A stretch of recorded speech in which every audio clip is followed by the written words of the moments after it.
So we are going to spotlight Chuck Close, who is famous for portraiture and things that people weren't doing at the time at all. So he was really kind of revolutionary.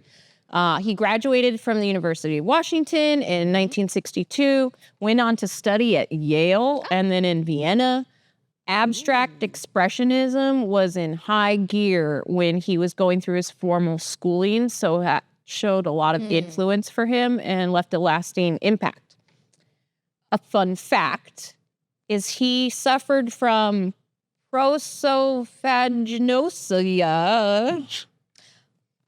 Prosopagnosia. Yeah, something like that. Where you can't recognize faces.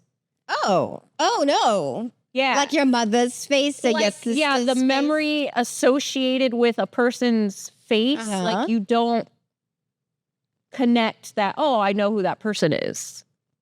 Dang, so you're forever like, who are you? Yeah, basically. What? Like there's no facial recognition. That's crazy. Which probably explains why he was so obsessed with portraits. Yeah. And I think it's really cool. He did a lot of self-portraits over the time. Oh, I've seen this. Oh, so that's him. That's him. Okay. So in 1967, he took a black and white self-portrait and then used the grid method to enlarge it, which was not happening. And he used different materials. So he was like, I'm not going to just use a brush and paint. And he used razor blades and all kinds of stuff. Let's see. It says he achieved this using a new approach to painting technique with non-traditional tools, such as an airbrush, a razor blade, an eraser on a power drill. The first mechanical eraser. Yeah, go. And the process was one of conservation and reduction, where the paint was thinned down, scraped, erased, and reapplied sparingly. One tube of black paint was used to produce 7 portraits. What? And these are giant. Scratch his head. Right.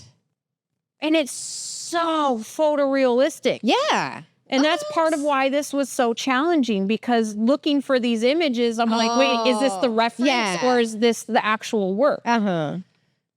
Just look at these. Wait. Yeah. So these are before there was the technology to like blow up images. So he was painstakingly going grid by grid to duplicate it larger. In fact, he inspired the invention of the inkjet printer, which totally checks out. Yes. I mean, because there was obviously this need, right? Yes. Like it wasn't existing until then. And then in the later 70s, he decided to experiment with color. It's not real. This is AI. Dude, not only is this literally like a photograph. Yeah. Here's a close-up of the eye. Goodness gracious. Look at all the little pores and the this is ginormous scale. Yes. So like when you're standing there looking at it, you're at eye height, basically. That's insane. I have no words. He did a special technique where he used CMYK. Okay. So he layered in cyan, magenta, and yellow and black. Literally one color at a time, just like screen printing. Because he wanted to see if he could do it. And he got this. WTF. I'm like, my mind's blown. What? I could never in a million years. What is this? Right. So here's a few more examples. I love this one because the wiry glasses and the different textures of hair, like the pattern on the shirt. Okay. He's so good. Was he like had a gazillion dollars? He was pretty popular. He's done a lot of celebrity and stuff, but wasn't really commissions. He just did what he wanted to do. He had a lot of shows over the years. And you can see, I mean, the eyes are so piercing. It's insane. But he kind of went through stages like many artists do where he starts to experiment. So we see here the photorealistic version of Phil Glass, who's a composer. Okay. Who's a friend of his. And then he goes back to it repeatedly throughout his career. Then he tries it in watercolor. Pause. Oh, there you go. And then he starts doing fingerprints with an ink pad. This is so that time period. Right? Like, come on. That looks cool. It's cool. It's so cool. And I love that he revisits the same image. And like, how can I mix it up? It's very like Andy Warhol would do, right? Trying different colors and stuff. But he's using completely different techniques. So cool. I think it's fabulous. In fact, here he's done Phil Glass so much that they had a whole exhibit of just Phil Glass. That's cool. Isn't that neat? I'd be so like internally famous. Like, oh my gosh, thank you for like drawing me a million times. And it's really kind of funny because I've seen Philip Glass in concert at the Walt Disney Concert Hall. It's the only time I've been there. It was a free show. And he's a really interesting composer. Like, it's kind of a minimalist. He does a bunch of... It's like thinking of a multimedia art project in music. Like, he uses some abnormal things. So I think it's kind of funny that they have this friendship and he just dedicated so much of his effort. I wonder if he did that also because of the condition. Yeah. I don't know if it was kind of like to program his brain. Right. Maybe. Like, now I know who this is because I've stared at it so much. Yeah. Right? Like, it's crazy. He did so many different kind of things. He did lithographs, tapestries, Durango types, etchings, like every possible medium. It's so cool. And then the event took place. Okay, so he also, I feel like way back in the days I studied this guy and now it's all coming back to me. I'm like, okay, this guy. Funny you should mention that because in AP portfolio, we had to do a presentation on an artist and one of the other people in my class did Chuck Close. So I always kind of remembered it. And fast forward to like MySpace days, I would feature artists. And I totally forgot that I did this until I was pulling up images. I'm like, wait, I've been here before. And I would like put up a bunch of their work and be like, hey, check out this artist. And then my just normal friends would be like, oh, that's cool, whatever. Oh, But, wow. like, I was spotlighting before Spotlight. Wow. So here Spotlight we are. Inception. I know. But anyway, in 1988, he was giving a speech. Something didn't feel right. As soon as he was done with the speech, walked across the street to the hospital and then had a aneurysm or something, some sort of spinal artery basically got messed up. And then he was paralyzed from the neck down. But after intense rehab, he was able to regain some movement. Okay. Enough to continue to allow him to paint. Great. So you can see here, he's basically got a nice like grid contraption. Yeah, that allows him. They just tape the paintbrush to his hands. He had assistance. Can move it up and slide. Yeah. Okay. So he was able to, do the arm movements. And my thought was, oh, that's where his style took a huge turn, right? No. People say they can't tell the difference between the work he did before and the work he did after. It had really little bearing on his experimentation with how he started to develop new work. Wow. Just crazy. So cool. It's so cool. And it's nice that he had the resources to kind of figure out a system that would work for him. And you can kind of see it in these images, like tilting the work and the reference, and it's so cool. But he basically uses all these little abstract They're kind of like miniature compositions. Kavinsky circles in a way. Yes. And then when you back out, you get this still realistic looking portrait. It's like pixels It is. in a way. It is. It's totally like pixels, or like you think probably in the early thousands or whatever, you would see all those like photographs of something, but you look close and it's a bunch of little photographs all put together. Same kind of idea. It's so impressive to me. I like how we get some of the close-ups, and it really is just abstract little, I like it dads, because it also feels like there's movement, or they're moving and there's no movement. Like your brain, and like my brain's like, right. It's not just a static image because of all the little diddly bits going on. As I mentioned, he did a ton of self-portraits. So here's a slew of them. We've got this one, which is cool because it shows the up close and the normal. And then he used black and white. He uses funky colors.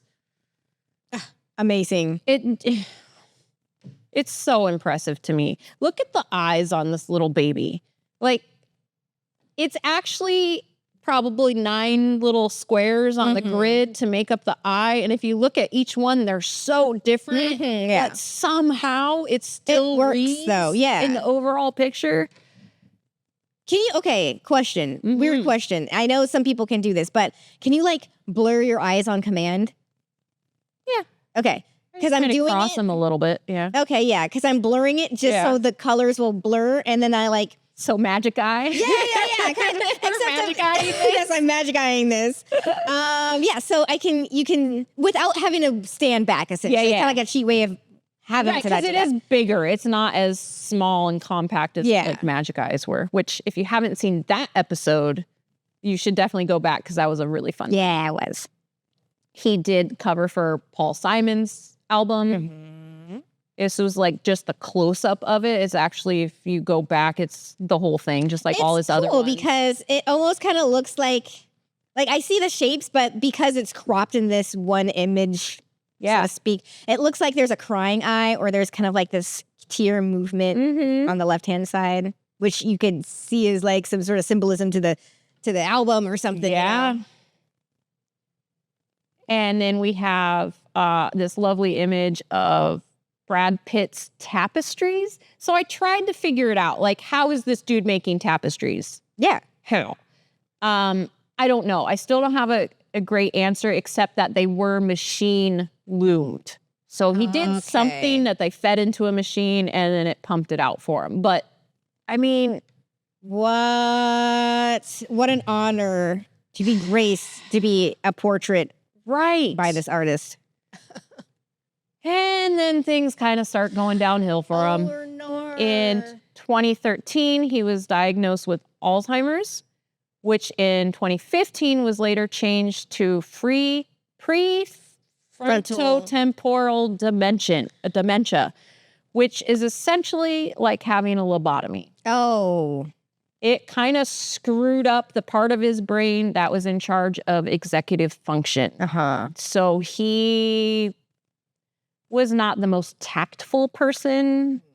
He just kind of said, he had no filter anymore. He said whatever he was thinking, whether it was nice or not.